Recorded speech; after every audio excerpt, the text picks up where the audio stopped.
So guys, here's another video where we're going to make caramel popcorn. We're going to start with butter, which is 1 spoon, and 20 grams of oil, vegetable oil to be precise, and 100 grams of corn. You can start however you wish. If you want, you can start with the butter or the oil or the oil and butter. I'll just give it a shake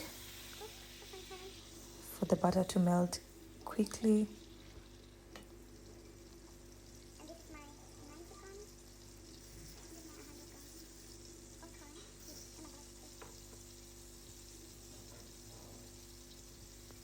And about As you can see, my butter has really melted well, and you can see the bubble, meaning the butter is ready for the next step. I'll be adding on my 100 grams popcorn,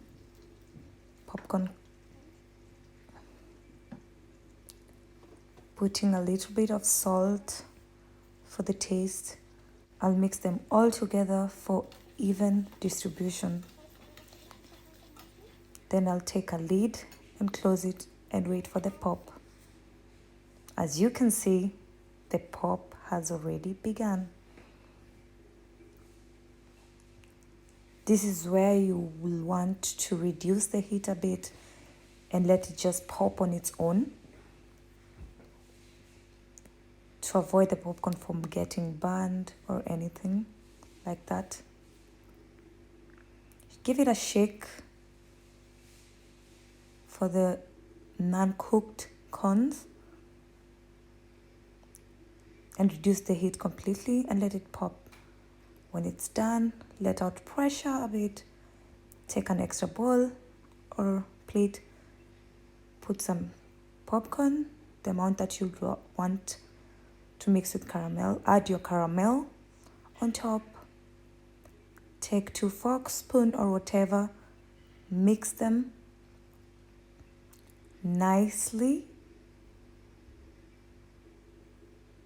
as I show you. You'll make a lot of mess, but that doesn't have to worry you. You're almost at your end goal. Popcorns, Netflix, chill.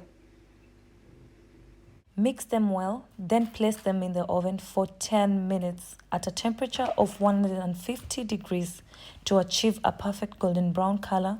Let it cool, then enjoy the crunchy treats. If you like the video, like, share, subscribe, and please hit the notification bell so you won't miss when I upload a new video. Bye!